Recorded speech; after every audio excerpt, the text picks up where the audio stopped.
Noticentro 1, CMI.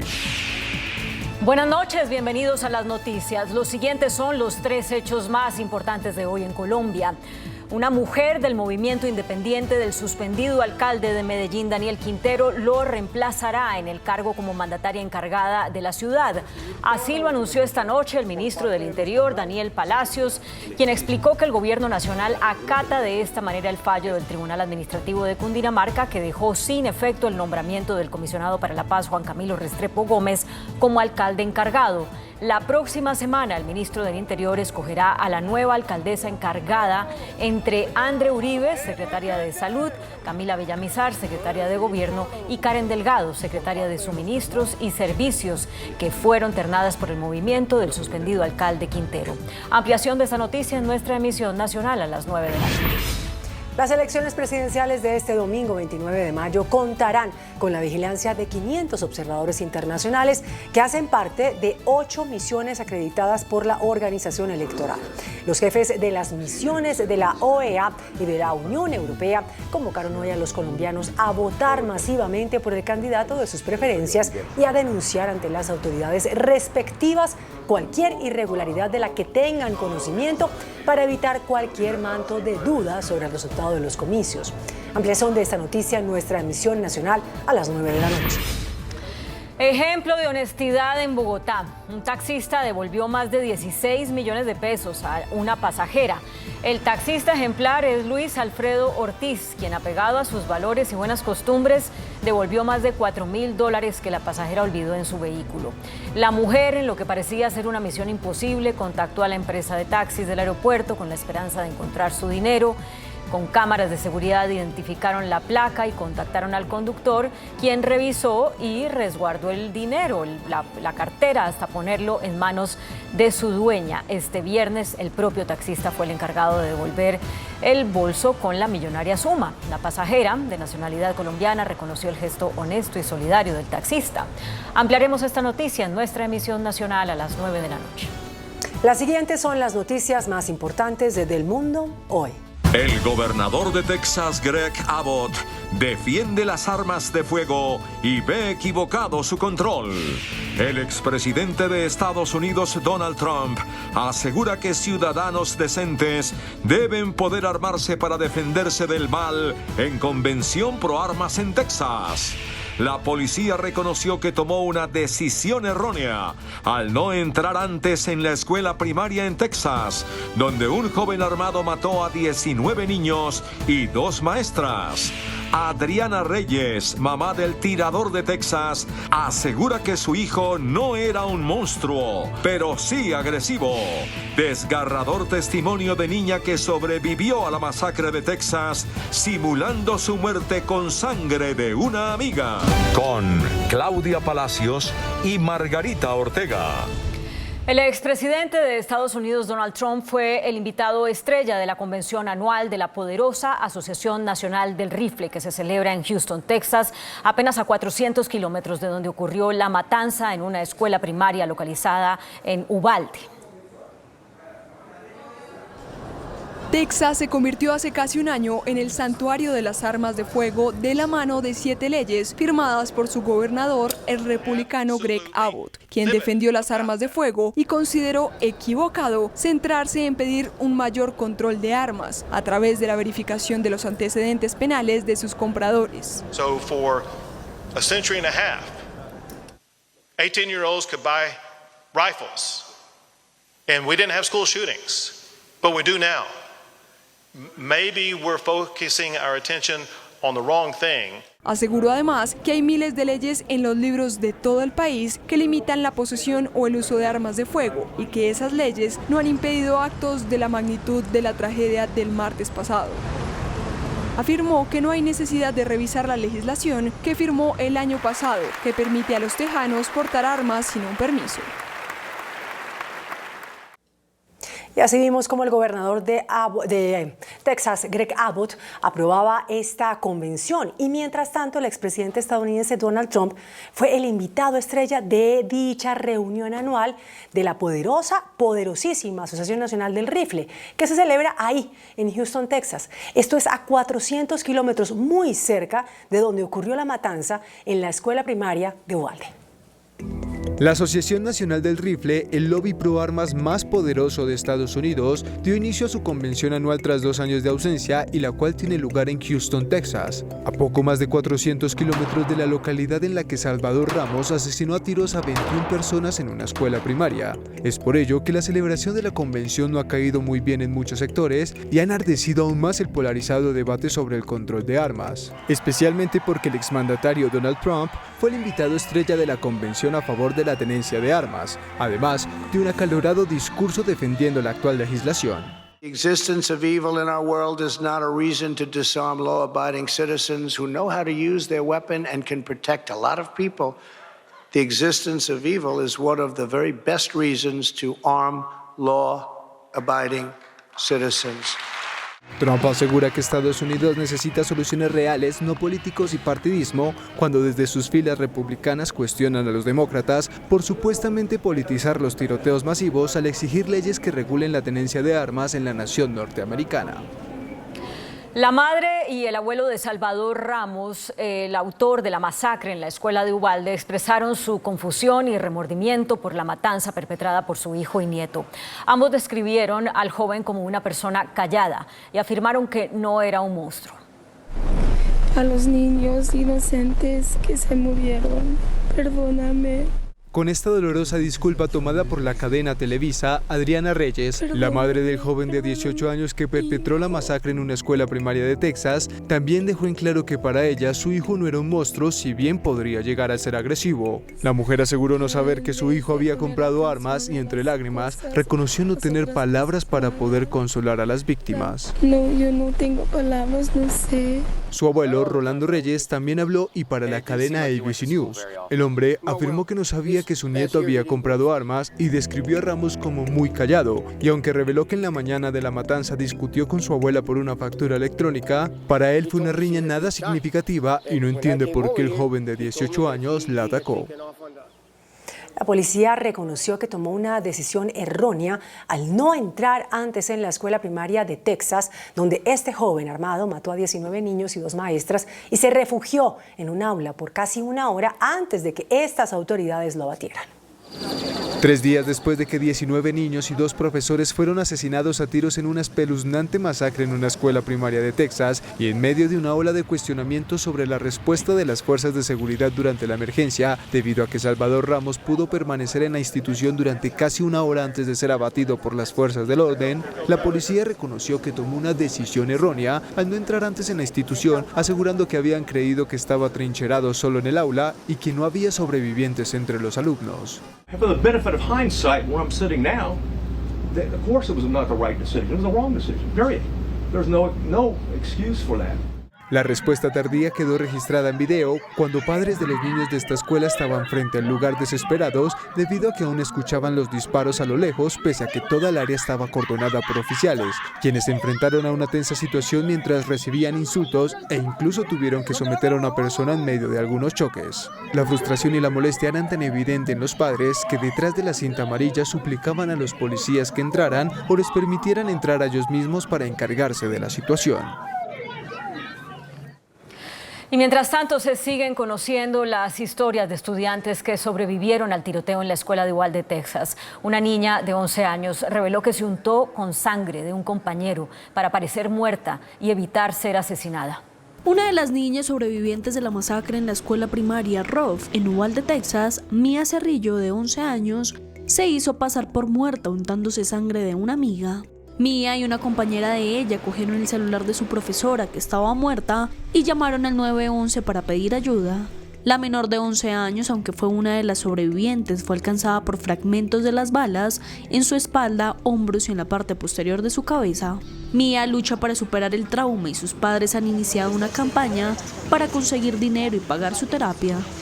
Por otra parte, Jaiden Pérez, de 10 años, otro pequeño sobreviviente del tiroteo, contó en entrevista con CNN que él y uno de sus compañeros de clase se escondieron en un área para guardar mochilas durante el tiroteo. Jaiden dice que teme que un suceso como estos vuelva a suceder y que le da pavor regresar a la escuela. Las autoridades sanitarias argentinas confirmaron los 2 primeros casos de viruela del mono registrados en América Latina. Se trata de un hombre de 40 años que había regresado de España, quien se encuentra en buen estado de salud realizando tratamiento sintomático. El segundo caso es un hombre residente en España que visitaba Buenos Aires y no tiene nexo epidemiológico con el primer caso confirmado. Su estado general es bueno. La viruela del mono es una enfermedad que se puede propagar a las personas cuando entran en contacto físico con un animal o con una persona que estén infectadas. Los niños son los que mayor riesgo tienen de contagiarse. Las autoridades sanitarias informaron que las personas que corren mayor riesgo de infectarse de viruela del mono es cualquier individuo que entre en contacto físico con alguien con síntomas o con un animal infectado. Los niños pueden contraerla y suelen ser más propensos a tener síntomas graves que los adolescentes y los adultos. El virus también lo puede transmitir la mujer al feto o a un recién nacido durante el nacimiento o por contacto físico. Además, los Centros para el Control y la Prevención de Enfermedades manifestaron que una fracción notable de casos en el mundo se ha presentado entre hombres homosexuales y bisexuales. En Estados Unidos fue creado el robot a control remoto más pequeño del mundo. Tiene forma de cangrejo, mide medio milímetro de ancho y es capaz de doblarse y hasta de saltar. Un equipo de ingenieros de la Universidad de Northwestern en el estado de Illinois, Estados Unidos, creó el robot andante a control remoto más pequeño del mundo, al cual dio la forma de un cangrejo. El cangrejo robótico mide medio milímetro de ancho y es capaz de doblarse, retorcerse, arrastrarse, caminar, girar e incluso saltar.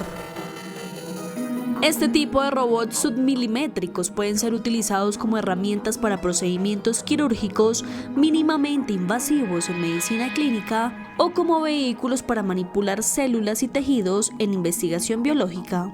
Este cangrejo robótico no tiene partes móviles, sino que está hecho de un metal que se deforma y recupera su posición inicial según cambia de temperatura y con eso logra moverse.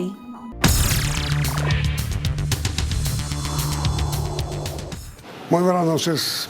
Segunda parte de la entrevista con el doctor Gustavo Petro, candidato favorito, según las encuestas, a ser el próximo presidente de Colombia. Doctor Petro, buenas noches, muchas gracias por aceptar esta segunda invitación. ¿Cómo está, Yami? Bueno, miren, una gran preocupación que uno advierte en la opinión pública, si usted gana la presidencia, es si va a haber un terremoto laboral o va a haber estabilidad. ¿Usted va a votar a todo el mundo o cómo? Mira que yo ya goberné, yo llegué a la alcaldía, digamos, hay una experiencia allí, pues, del tamaño de Bogotá, que no es despreciable para nada, la principal ciudad. Y nosotros mantuvimos no solo el conjunto, son 60.000 empleados, la mayoría mujeres en el distrito, entre empleados y contratistas, y ese fue el primer problema difícil, digamos, porque nuestra intención fue laboralizar toda esa gente por contratos de 2-3 meses. Lo logramos a través de una figura que era las plantas provisionales. Entonces lograban pagar su pensión a través del contrato laboral y nos la tumbaron. ¿Y qué piensa ahora si es elegido presidente? Lo mismo, digamos. A mí me parece que va a haber estabilidad laboral. En el de Estado que yo dirija, obvio. Sean uribistas. No, eso no me interesa. Yo nunca pregunté a nadie que trabajara conmigo, es que usted fue tal o tal. No, eso no me interesa. Y no me pondría a hacer una razzia que llaman. Además, por una razón, en el Estado hay gente que lleva tanto tiempo ahí, buenos funcionarios, funcionarias, que saben, tienen un conocimiento. Manejar del Estado. Que incluso es como reprimido, porque entonces le ponen los políticos encima a X personas que no saben. Y muchos proyectos que podrían ser muy interesantes quedan congelados porque no se les da el debido poder a funcionarios de carrera que realmente tienen los saberes del Estado concentrados. Entonces, a mí me parece que esos funcionarios hay que darles la voz. Entonces mire, doctor Petro, como el Estado es una pirámide, evidentemente estamos hablando de la base de la pirámide, que son los empleados públicos. Pero hablando de la cúspide, su gabinete va a ser representativo de todos los sectores partidistas y políticos que hay en Colombia. Yo he hablado de 3 grandes partidos, por ahora, ¿cierto? El pacto histórico que ya está ahí, la coalición verde, el liberalismo con un gran interrogante sobre su futuro. ¿Va a estar en contra de las reformas o a favor de las reformas sociales de Colombia? Eso tenemos que dejar que ellos lo decidan. Si toman esas decisiones, el gabinete sí es plural, y a mí me gusta que sea plural, porque eso nos permite mayores controles internos, el que haya diversas ideas, el que en una mesa los funcionarios puedan decir esto así y el otro no, etcétera, y el presidente pues al final tiene que tomar las decisiones. Pero las decisiones salen de un proceso de acuerdos que va más allá incluso de los funcionarios, que tiene que ver con los diálogos sociales en Colombia. Pero entonces, mire, hay unas instituciones muy importantes en Colombia que requieren independencia y autonomía del gobierno. Sí. Por ejemplo, el Banco de la República. ¿Usted va a respetar la autonomía, la independencia que la Constitución le asigna al Banco de la República? Sí, claro. Pero el presidente elige 2. Y hoy son todos, en este periodo.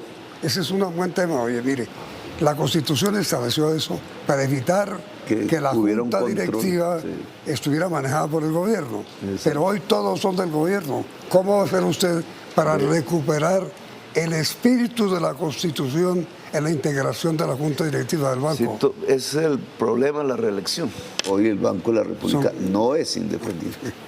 Y si yo gobierno, solo alcanzaría a poner una minoría. Sí, uno o dos. Eso hay unas fechas ahí. Sí, señor. 1 o 2, una minoría. Pondría una voz que hablara a nombre de la producción nacional dentro del banco, siguiendo una sentencia de la Corte Constitucional que le ordena como objetivos no solo la estabilidad monetaria, sino el incremento de la producción y el empleo. Digo uno o dos, si no aspira a ser reelecto.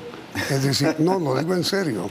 ¿No va a presentar usted un proyecto de reforma constitucional en ese sentido? No lo vamos a hacer. Okay. Pero miren, independiente también es la justicia, la Corte Constitucional, la Corte Suprema, el Consejo de Estado, los juzgados. ¿Qué deben esperar las altas cortes de Colombia si usted es elegido presidente? Más autonomía y más jueces. Y el intento de cambiar el concepto de la justicia, que eso es ley, hacia lo que yo llamo justicia restaurativa. Más jueces es presupuesto. Entramos en la discusión del presupuesto de Colombia con el enorme déficit fiscal que deja Duque, que es una limitante muy grande. Pero se necesita, si la ciudadanía necesita justicia, en muchas partes del territorio nacional, incluso en barrios pobres de Bogotá, eso significa más jueces. Y esa es la reforma hacia donde yo iría, más jueces en Colombia, para cubrir más territorio nacional y más cercanía con la ciudadanía. Ahora, mire, doctor Gustavo, hasta este momento le he preguntado sobre qué pasaría o qué haría si usted es presidente.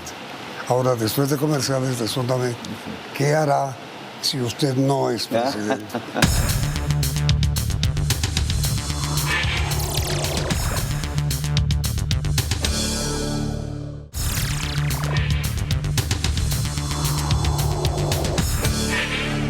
Usted ha dicho, doctor Petro, algo de lo que usted podría hacer si es elegido presidente. Y si no lo es, ¿hará oposición? Pues yo estoy pensando, digamos, el tema, porque hay un ciclo vital y el ciclo político no necesariamente coincide con el ciclo vital. al no ser elegido, el ciclo político se va cerrando. Pero o sea, sería la hora en que un nuevo liderazgo aparezca, ojalá más capaz que lo que hasta ahora yo he podido. ¿Pero usted sigue en la política? No, en políticos siempre seremos en sentido de opinar y de presentar ideas, etc. Esa es una condición humana. Pero la actividad electoral, llamémoslo así, ya no lo estoy pensando. No pensaría en actividad electoral en la política. Quizás escribir libros, quizás un momento de más tranquilidad que nunca he tenido prácticamente desde que soy adolescente. No he tenido espacios de tranquilidad, digamos, por mi lucha política. Sí. Y yo creo que a veces toca. Ahora, mire, hablemos de las cosas negativas que usted podría enfrentar. Por ejemplo, ¿qué haría usted si esta inflación sigue como va? Si los alimentos siguen creciendo de precio, si los salarios no se pueden subir, ¿qué haría? A ver, eso tiene su circunstancia económica. O sea, ¿qué nos pasó? ¿Por qué 26%? ¿Por qué importamos los alimentos? Y producimos alimentos en Colombia, pocos, con insumos importados. En el primer caso, porque así lo decidió la élite que manejó el país, económica, de sacrificar la producción alimenticia colombiana, en los tratados, etcétera, perder la soberanía alimentaria. Yo quiero reconstruir la soberanía alimentaria, la soberanía energética limpia y fomentar una política de industrialización. Pero respecto al hombre, nosotros tenemos que subsidiar los insumos agrarios ya. Eso es plata del presupuesto, para bajarnos de valor, de precio, para el consumidor de eso, que es el productor agrario, ya, tiene que hacerse ya. Si no lo hace Duque, lo hacemos nosotros.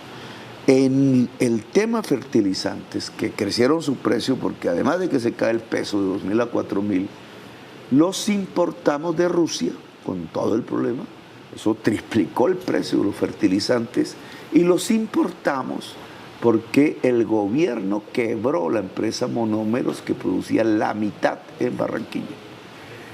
Yo pensé que eran los venezolanos de la oposición. Porque pero Monómeros está bien, ¿no? Monómeros está dando utilidad. Monómeros está paralizada en su producción. Está dando utilidad, doctor. No le dan crédito. Tiene el doble problema, de que como hay capital venezolano, tiene problemas por las sanciones, etcétera. Así esté manejada por la oposición venezolana hoy. Pero quien la afecta no es la oposición venezolana. Yo pensé que sí, me equivoqué. Quien la afecta son los funcionarios en el gobierno de Duque que pretenden quedarse con la empresa, volverla de ellos. Un acto de corrupción. Y en esa, entonces, prácticamente se ha paralizado la actividad de Monómeros y tocó recurrir a la importación. Cara, re cara, porque es a 4.000 pesos el dólar y no a 2.000, y es Rusia.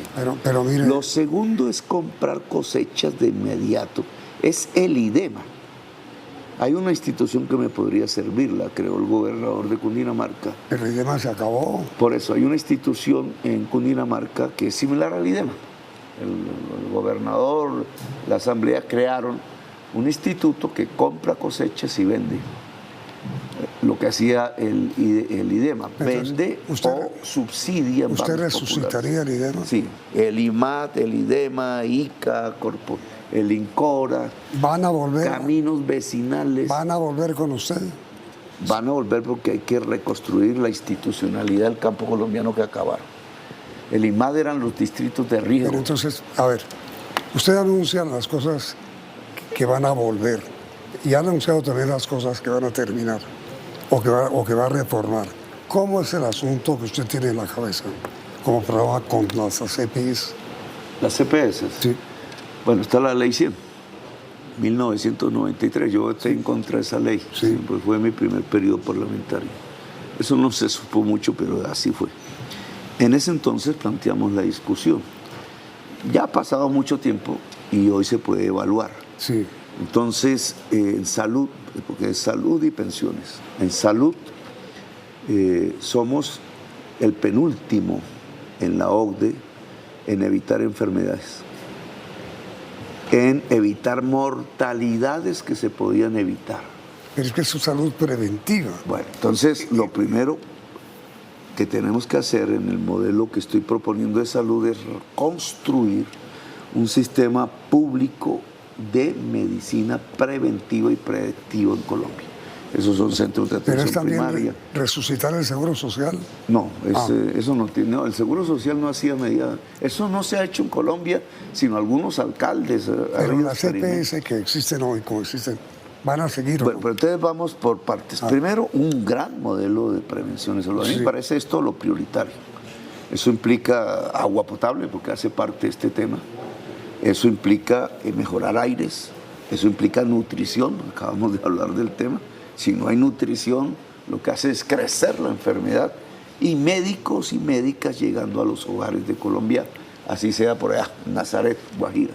¿Elimina las EPS? No exactamente, porque esto es una transición, ¿no? Ojo, esto no es de la noche a la mañana, porque estamos hablando de vidas humanas, de un sistema de salud, incluido la Ley 100, se empezó a implementar y duró 4 o 5 años hasta completar su cometido. Aquí también habría una transición. Porque si usted termina las EPS, va a crear un problema muy grave, doctor Petro, porque mucha gente hoy, por no decir la totalidad de la población, está suscrita y afiliada a EPS. Sí, se va construyendo CAPS, y esa es la transición, centros de atención primaria, en unos microterritorios, y la población queda asegurada por el CAPS. Pero mientras tanto siguen las EPS. Poco a poco. Mientras tanto siguen las EPS hasta que se complete el modelo, que yo creo que será después de mi gobierno, paulatinamente, y empezando por las regiones más pobres hacia llegar a todo el territorio nacional. En esto es importante saber lo siguiente: se han quebrado 110 EPS. Dejaron una deuda que algunos estipulan de 18 billones de pesos que mata al hospital, y la clínica los han debilitado, pero es no los han fortalecido. Pero perdóname. Hay unas EPS que son dueñas de clínicas. Las 12 que subsisten. Las pocas que subsisten, la mayoría son de cajas de compensación. Es decir, ya ha cambiado completamente. Que son buenas. Que no tienen ánimo de lucro, que tienen unas experiencias muy importantes en diversos ramos, pero la caja de compensación es dueña de hospitales y clínicas. Claro. ¿Cierto? Y tienen allí que son, digamos, uno no podría decir privadas. Sistema vertical. Yo pienso que ya las cajas de compensación en esto que tiene que ver con la salud pueden recibir los mismos ingresos que como EPS si se gira directamente a las IPS de las cajas de compensación. Entonces, digamos, lo que estaríamos fortaleciendo son los hospitales y clínicas de las cajas de compensación, y el tránsito sería relativamente fácil. Ahora, usted bien sabe que en esta historia de EPS, IPS, instituciones de salud, los peor pagos son los médicos, sí, y las enfermeras y los enfermeros, todo por el mismo juego, porque es que cuando tú pones una intermediaria. Pero entonces, ¿qué va a hacer con eso? Subir los niveles del hospital público, sobre todo en los territorios más apartados. Eso implica el pago a través del presupuesto nacional del personal de salud del hospital, si el personal médico lo desea. Sí. Y cambia, digamos, su estatus salarial. 2, poner un salario mínimo de la salud. O sea, un médico, una enfermera, ahí sí, ni en el mundo privado ni en el mundo público deben ganar menos de tanto. Yo pondría, para el caso de médicos y médicas, 3 millones, el piso. Decretaría salario mínimo para el sector médico. La fuerza de la salud. Por decreto. Por decreto. Ahora mire, pues eso es por decreto. Con el tiempo que ya se nos está agotando, ¿cómo es el asunto? ¿Cuál es la idea suya sobre las pensiones? Básicamente, digamos, de manera simple, es que el dinero de las pensiones se dedique a pagar pensiones, lo cual significa que los fondos privados se vuelven complementarios de un gran fondo público, que es el que existe, Colpensiones. Y la cotización del trabajador depende de su nivel salarial, que es lo que llama base de cotización. Entonces, hasta 4 salarios mínimos, la cotización va a Colpensiones. No, por encima de 4 salarios mínimos. A fondos de pensiones. Puede ir a, si quiere el trabajador, a un fondo privado de pensiones. Eso se llama modelo de pilares. Ha sido propuesto por el Banco Mundial, su origen es Holanda. En América Latina se ha aplicado bien. Entonces, primera interrogante, estamos hablando de las cotizaciones, o sea, cada mes el flujo, no lo que ya ahorró el trabajador en sus cuentas. Aquí me cambiaron mi propuesta diciendo que es que yo me iba a coger los ahorros. No, el flujo de ahí para adelante, las cotizaciones. Al ir al fondo público, una buena parte de la cotización entra directamente a pagar pensionados, de los que existen. Y ya, se asegura a partir de ahí. Cuando el cotizante llega a su edad, a sus requisitos, entonces los cotizantes de ese momento entran a pagarle su pensión. Garantizamos de nuevo, ya eso casi es inexistente, el derecho a la pensión en Colombia. Y además me produce un efecto supremamente positivo. Y es que como las cotizaciones hoy se están usando en los negocios de los banqueros y no van a pagar pensiones, entonces el gobierno ha sustituido ese vacío con el presupuesto nacional pagando las pensiones de Colpensiones. Es el impuesto el que está pagando las pensiones. Al hacer eso, se están gastando cerca de 20 billones de pesos en pensionados que eran del sistema de la economía privada, con el presupuesto. Si las cotizaciones entran, ese dinero queda libre. Y entonces tendríamos la posibilidad de darle media pensión a 3 millones de viejos y de viejas sabias que hoy no tienen nada, hoy no tienen plato de sopa. Media pensión es sacarlos de la línea de pobreza, es sacar viejos de la pobreza. ¿Usted por qué quiere ser presidente de Colombia? Para construir la justicia social y por tanto la paz en Colombia. La paz es justicia social. Sí, la paz es justicia social. Lo hemos olvidado, pero es así. La paz es justicia social. ¿Usted desarrollará todos los acuerdos de paz? Sí, completamente. Sigo lo que dejó terminado y sin terminar Santos. Recupero los protocolos, recupero el cumplimiento de ese acuerdo para que no se generen más disidencias. Y empiezo a trabajar, lo dejó como un balbuceo, la política de sometimiento a la justicia de manera colectiva. Sobre todo un instrumento pensado en las grandes bandas multicrimen, que hoy realmente cubren buena parte del territorio nacional con poder político. ¿Cómo es eso del sometimiento a la justicia de manera colectiva? Hoy no podemos hablar exactamente de una insurgencia, eso es carreta. Eso es pensar hace 40 años, hace 40 años, 30 años había una insurgencia política. Sí. Pero hoy por hoy lo que hay en el territorio colombiano es lo que yo llamo la banda multicrimen. Entonces puede ser urbano o rural, tienen control territorial, te hacen diversos crímenes, traquetean cocaína, paga, el diario ese que saca 20% diario de interés, extorsión generalizada en barrios, secuestros, etc. La banda multicrimen en Colombia tiene poder político, o sea, ha crecido, hay muchas. Pues yo tuve un problema ahí en Pereira con una de ellas.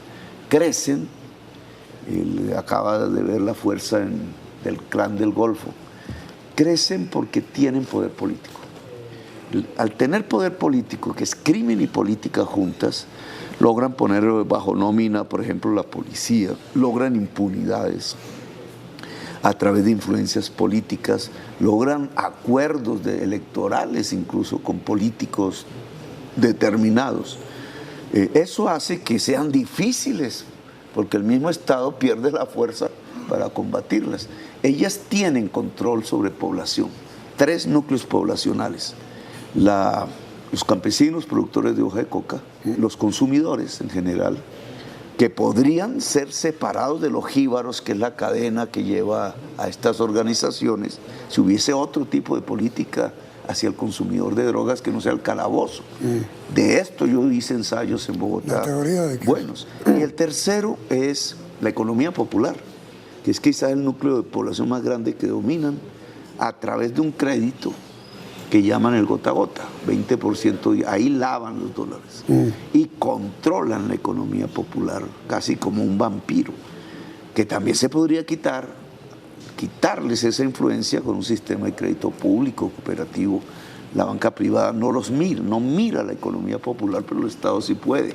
Entonces, al quitarles población y al quitarles el relacionamiento en esto, lograr que la fuerza pública esté por fuera, digamos, de los sistemas de corrupción y la política colombiana, se debilita la banda multicrimen. Y al debilitarse es posible un proceso pacífico que no es una negociación con el gobierno, sino una negociación con la justicia, por eso se llama sometimiento a la justicia, que nuestra ley solo permite individualmente una persona con un fiscal, y aquí podríamos hacerlo para toda la banda. Un sometimiento colectivo a la justicia, que queda en manos de una negociación jurídica de los jueces y de los fiscales. Esto solo es posible si debilitamos, si le quitamos el poder político a la banda multicrimen, que es lo que hoy existe en Colombia. Son montones de bandas prácticamente con control territorial y con una capacidad de desarrollo del crimen. Voy a ponerle un ejemplo de los 13.000 homicidios que hubo en Colombia el año pasado, que crecieron. 8.000 son sicariatos. Es decir, la mayoría de los homicidios tienen que ver con esto, de la banda multicrimen, son sicarios. Entonces, es una política que propongo de seguridad, yo lo llamo seguridad humana. Seguridad humana significa que hay que reconocer, primero, que hay multicrimen, es un concepto un poco nuevo, y segundo, que las causas del crimen son multidimensionales. A veces con disminuir el hambre mejoras la seguridad. Bueno, mira, a veces con hacer una reforma agraria mejoras la seguridad. A veces con abrirle las oportunidades a la juventud colombiana a estudiar, a comer en la universidad, mejoras la seguridad. No es calabozo, no es número de bajas. Mire, doctor Petro, infortunadamente el tiempo se nos agotó. Quisiera pedirle que me aceptara una invitación. Como presidente. Que me acepte el reportaje del próximo martes, sea usted ganador o sea usted perdedor. Bueno, listo. ¿Me acepta usted? Vale, le doy mi palabra. Muchas gracias. Bueno, gracias. Aquí lo espero. Muy amable, doctor Gustavo. Y a ustedes, televidentes, gracias por la sintonía y los esperamos el próximo martes con Gustavo Petro, ganador, o Gustavo Petro, perdedor. Doctor Gustavo, muchas gracias. Bueno, gracias. Y a ustedes, televidentes, muy amables, que tengan un feliz puente, un feliz fin de semana y una recomendación: a votar por quien sea, por quien quiera, por quien decida, pero a votar. Que tengan buena noche. Noticentro 1, CMI. Una mujer del partido del suspendido alcalde Quintero lo sucederá en el cargo al frente de Medellín. Tribunal Administrativo de Antioquia tumbó nombramiento de Juan Camilo Restrepo como alcalde encargado. 300.000 soldados y policías protegerán las elecciones. 500 observadores internacionales y 5.700 fiscales itinerantes vigilarán elecciones. Así será Bogotá el domingo. Más de 900 puestos de votación. No habrá ciclovía. Cierres viales. En la tarde del domingo lloverá en 12 departamentos y habrá lloviznas en Bogotá. Emilio Tapia dice que tiene pruebas de corrupción de candidato Rodolfo Hernández. Ejemplo de honradez de taxista en Bogotá. Devuelve a pasajera maletín con $4.000 que ella olvidó en su carro. Estas son son las funciones de gobierno de los candidatos a la vicepresidencia. Tribunal Administrativo de Cundinamarca pide mesura verbal al presidente Duque. De nuevo, graves inundaciones en el Meta. Investigan macabros homicidios en Bogotá. Hallan 2 nuevos cuerpos con señales de tortura. Vendrá alza en energía en la costa. Con Claudia Palacios y Margarita Ortega.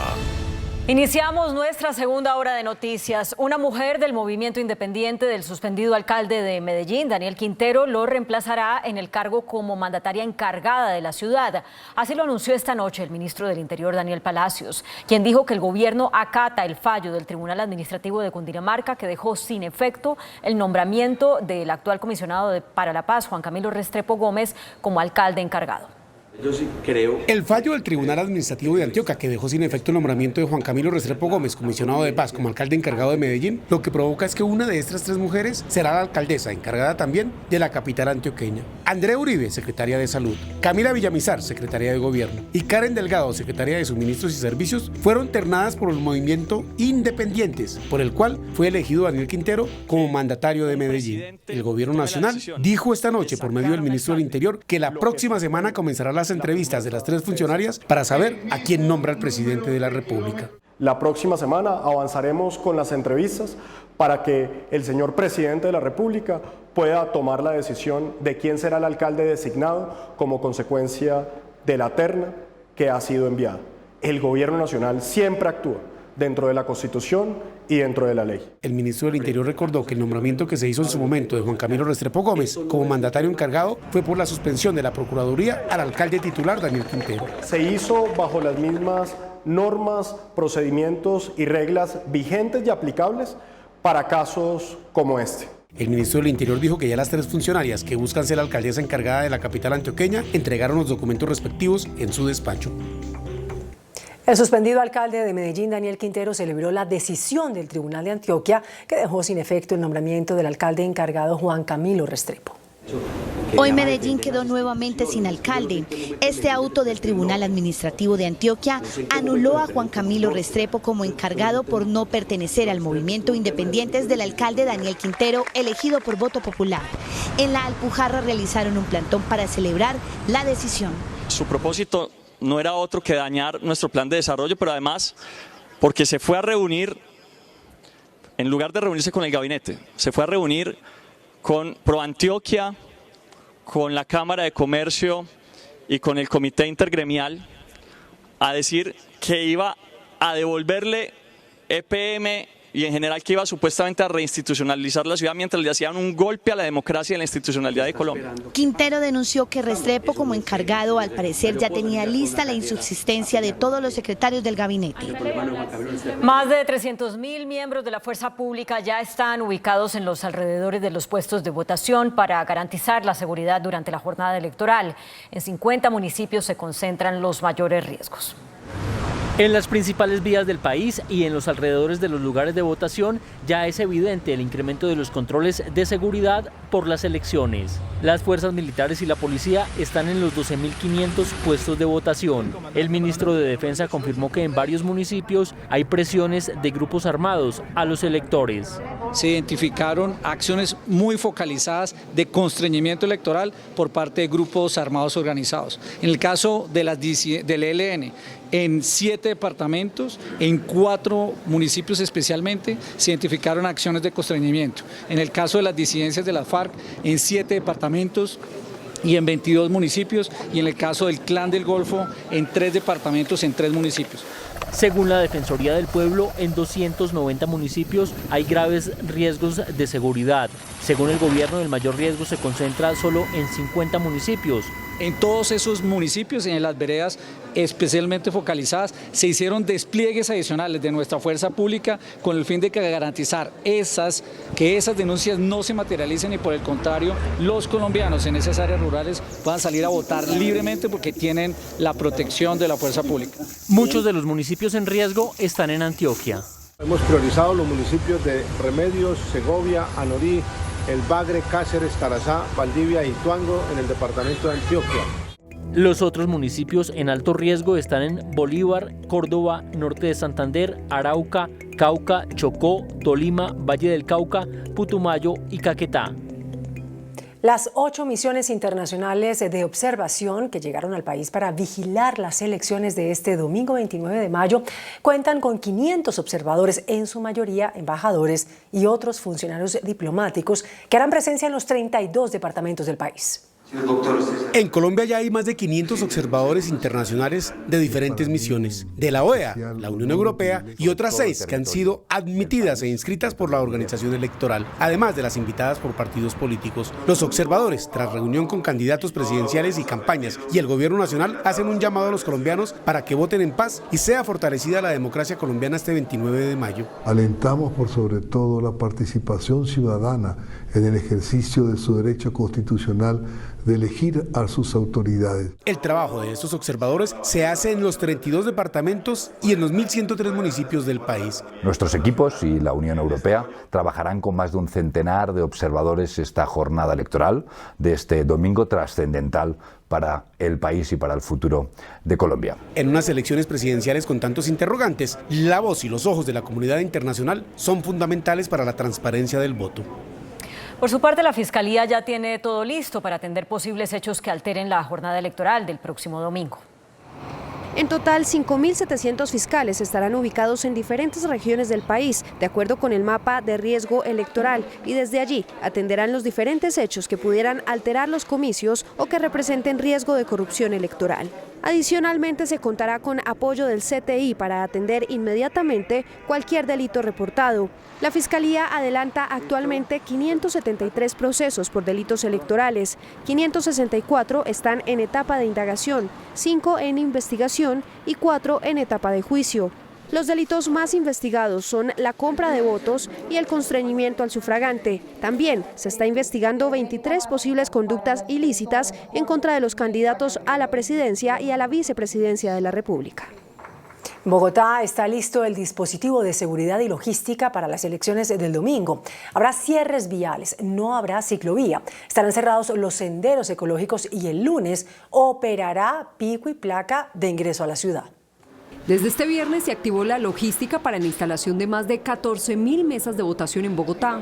Mañana sábado, la policía y la registraduría tomarán en custodia estos puestos de votación para que una vez el domingo se entreguen los pliegos electorales. La capital tendrá más de 900 puestos y habrá cierres viales en los 5 más grandes. En las inmediaciones de la Plaza de Bolívar estará restringido el paso desde las 11 de la noche del sábado hasta las 7 de la noche del domingo. En Corferias habrá cierre total desde las Américas hasta la calle 26 a partir de las 10 de la noche del sábado y hasta las 11 de la noche del domingo. En la Universidad Pedagógica estará cerrada la calzada norte de la calle 72 y en Unicentro las vías estarán cerradas de 5 de la mañana a 6 de la tarde. También recordamos que las personas que deban salir de la ciudad, que el lunes festivo vamos a tener pico y placa regional para la entrada a Bogotá. En las vías principales de la ciudad ya empezaron los retenes mixtos de policía y ejército. Nosotros nos encargamos de todo lo que tiene que ver con verificación de antecedentes y el Ejército Nacional hace una inspección en todo lo que tiene que ver con el vehículo. Tenga en cuenta que en Bogotá no habrá ciclovía el domingo, se mantendrá la restricción al parrillero en moto y los senderos ecológicos estarán cerrados. El IDEAM pronosticó para el domingo en la tarde lluvias en 12 departamentos. Habrá lloviznas sectorizadas en Bogotá. Según los pronósticos meteorológicos del IDEAM, el próximo domingo, día de elecciones presidenciales, se pueden presentar fuertes lluvias en horas de la tarde en al menos 12 departamentos, la mayoría de ellos situados en la región andina. Recomendamos a todos salir muy temprano, así amanezca con algunas lloviznas ligeras o cortas, aprovechemos la mañana y primeras horas de la tarde porque tendremos algunos momentos de sol. Hacia mediados de la tarde se espera el incremento de la nubosidad y las precipitaciones e incluso con algunas tormentas eléctricas. El pronóstico de lluvia para el domingo en la tarde se concentra en Santander, Antioquia, Tolima, Caldas, Chocó, Nariño, Meta, Putumayo, Caquetá, Bolívar, Sucre y Córdoba. El candidato Federico Gutiérrez dijo que está abierto al diálogo con todos los sectores políticos e invitó a una conversación a líderes como Antonio Navarro, Lucho Garzón y Jorge Enrique Robledo. Para el candidato Federico Gutiérrez se gobierna uniendo a todos los sectores, por eso señaló que de llegar a la Casa de Nariño eso buscará y ya tiene nombres en mente para hacerlo. Antonio Navarro, que es una persona a la que respeto, Lucho Garzón, a una persona como Robledo, que aunque tengo diferencias con él en temas, le reconozco siempre su coherencia y su seriedad. El país se hace y se construye sumando entre todos. Gutiérrez dice que no se siente de izquierda ni de derecha, sino de sentido común y que quiere ponerse de acuerdo inclusive con contradictores suyos sobre temas como derrotar la pobreza, el hambre, la corrupción y la violencia. En un mensaje dirigido a las misiones de observación internacional que llegaron a Colombia, el candidato presidencial Gustavo Petro se quejó porque la registraduría no ha permitido hacerle auditoría al software de preconteo de votos. El hecho de que La queja de Gustavo Petro la hizo mediante un video presentado a las misiones de observación internacional. No ha sido permitida la auditoría interna, técnica ni externa al software con que en realidad se cuentan los resultados de las más de 120.000 mesas que hay en Colombia. Dice que estas misiones deben preguntar por qué no es permitida la auditoría a la empresa que hace más de 20 años hace las elecciones en Colombia. Y dirigirse directamente al registrador exigiendo o preguntando al menos por qué no hubo auditoría técnica al software de la registraduría, que es de la empresa Thomas Angre. Por lo demás, Gustavo Petro se declaró tranquilo para las elecciones del domingo. Por su parte, el candidato presidencial de la coalición Centro Esperanza, Sergio Fajardo, hizo campaña repartiendo volantes sobre su programa de gobierno e invitó a los colombianos a votar sin miedo por él. En plena recta final para la primera vuelta presidencial, Sergio Fajardo realiza campaña tal como lo ha hecho toda la vida, repartiendo volantes y dialogando con los transeúntes, en este caso los del Centro Internacional de la capital de la República. En Bogotá hizo campaña este viernes. Allí invitó a los colombianos a que no crean en las encuestas y, como dice jocosamente, que le tachen la cara en el tarjetón. Muchas personas van definiendo su voto en estos minutos que nos faltan para llegar a las urnas. El 29, allá, Fajardo y Murillo, táchenos la cara. Fajardo, exalcalde de Medellín y exgobernador de Antioquia y candidato presidencial en 3 ocasiones, está convencido, según sus propias convicciones, de que a la tercera es la vencida. El detenido contratista Emilio Tapia aseguró que denunciará al candidato presidencial Rodolfo Hernández por lo que dijo sobre él en el marco del escándalo de corrupción en el contrato entre Mintic y Centros Poblados.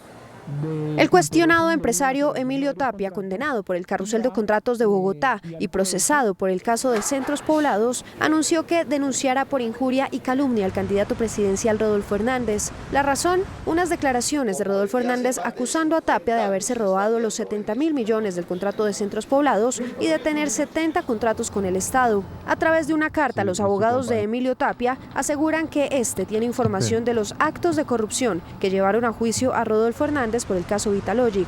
Incluso, Tapia asegura que fue invitado a participar de contratos con la alcaldía de Bucaramanga. Actualmente, Emilio Tapia está recluido en la cárcel La Picaleña en Ibagué. Inspirador ejemplo de honestidad en Bogotá. Un taxista devolvió más de 16 millones de pesos o alrededor de esa cifra que una pasajera dejó olvidados en su vehículo. Lo que no es de uno, a mí me enseñaron mis padres, lo que no es de uno hay que devolverlo, si uno sabe quién es, devolverlo, y esa es la enseñanza que uno debe darle a sus hijos. En el taxi de Luis Alfredo Ortiz, una pasajera olvidó este bolso con más de $4.000, alrededor de 16 millones de pesos. Pues pensé en ese momento en lo que estaba pasando la señora en ese instante, preocupada de su dinero. Al percatarse de la pérdida, la pasajera contactó a la empresa de taxis del aeropuerto. Con cámaras de seguridad identificaron la placa, contactaron al conductor, quien revisó y encontró el bolso en el piso del vehículo. Para nosotros es motivo de orgullo y satisfacción saber que nuestros conductores son gente honesta. Este viernes, el propio taxista fue el encargado de devolver el dinero, con un contundente mensaje. El cambio de verdad en el país se hace desde la casa. La pasajera de nacionalidad colombiana, con su dinero de vuelta, reconoció el gesto solidario y honesto del taxista. Gran ejemplo. ¿De qué se encargarán los aspirantes a la vicepresidencia de la República? Hablamos con ellos y en Noticentro 1 CMI les contamos. Es función constitucional del vicepresidente o la vicepresidenta de la República reemplazar al presidente en faltas temporales o absolutas. Pero, ¿de qué más se encargarán los aspirantes a la vicepresidencia de la República? Rodrigo Lara Sánchez, fórmula de Federico Gutiérrez, tendrá entre sus prioridades la salud, la educación, las regiones y la corrupción. Que mejoremos el sistema de salud, que se enfoque en la prevención y en la promoción, que logremos mejorar la calidad de vida a través de buenos hábitos, que logremos acortar esas citas. Mire, yo como médico lo he vivido, o el no pago a los hospitales también. Vamos a luchar para que los recursos de los colombianos sean bien administrados, para que no se pierdan. Luis Gilberto Murillo, fórmula de Sergio Fajardo, tendrá entre sus tareas el medio ambiente, las regiones y la inclusión. Hacer de Colombia una potencia ambiental, una potencia climática, una potencia de la bioeconomía. Darle voz a las regiones y poder lograr que las prioridades del gobierno nacional sean las prioridades de las regiones. Francia Márquez, fórmula de Gustavo Petro, tendrá en sus prioridades la equidad y la igualdad. Estaremos en el Ministerio de la Igualdad, que lo vamos a crear, y este ministerio tiene varias funciones. Uno, ¿sí?, el trabajo por la igualdad de las mujeres en Colombia, hasta el 52% de la población. Entonces nuestro impacto y nuestra acción en términos de la población va a ser muy importante. El Tribunal Administrativo de Cundinamarca le hizo un llamado al presidente de la República, Iván Duque, para que actúe con mesura en esta campaña presidencial. Al rechazar una medida cautelar que pedía que le ordenaran al presidente de la República, Iván Duque, guardar silencio en lo que resta del certamen electoral por su presunta participación en política, el tribunal consideró que lo correcto era exhortar al presidente a continuar obrando con la mesura propia que como jefe de Estado reclaman estos momentos en los que se define la conformación de un nuevo gobierno.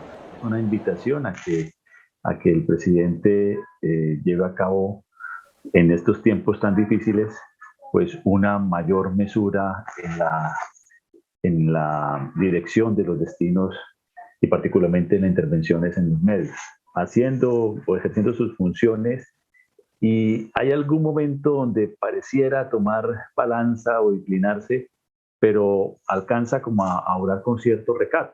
Aunque consideran que sí ha comentado sobre candidatos, el tribunal advirtió que no es posible inferir que el presidente Duque apoye o promueva a uno en particular.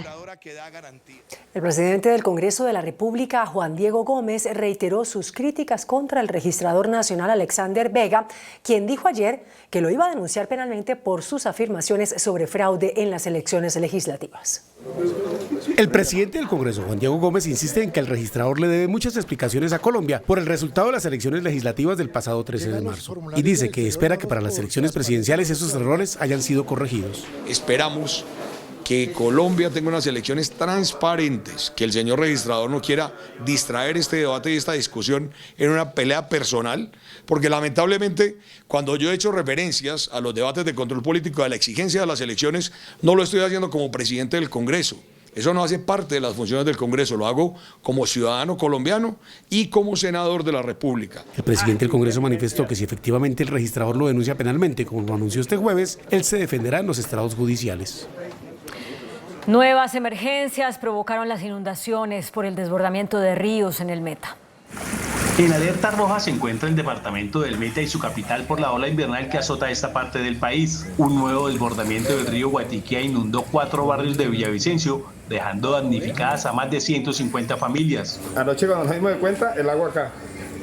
Vea, ve cómo se nos metió acá adentro todo, levantando todo, ve el rancho, ve ese rancho casi se cae. Las aguas inundaron viviendas, dañando todos sus enseres.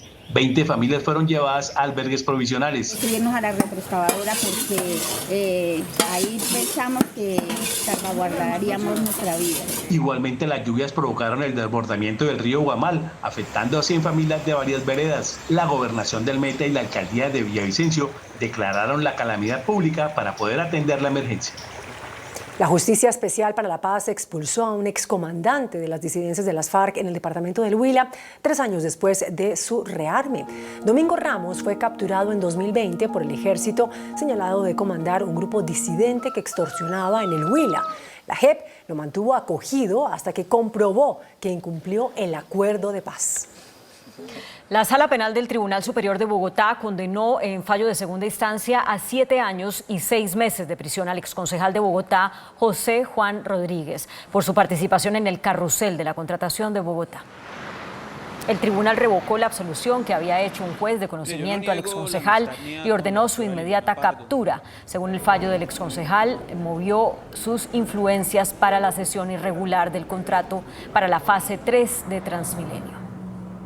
25 viviendas de madera y plástico fueron consumidas por las llamas durante un incendio en un barrio de Invasión en Barranquilla.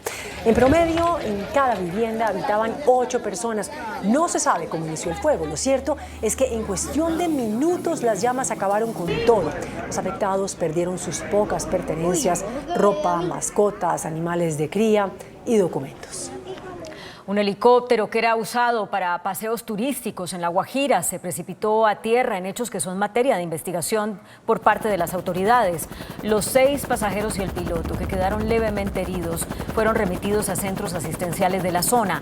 La aeronave de matrícula HK-5268 pertenecía a la empresa Hangar 26. El percance se produjo cuando el piloto se aproximaba a aterrizar.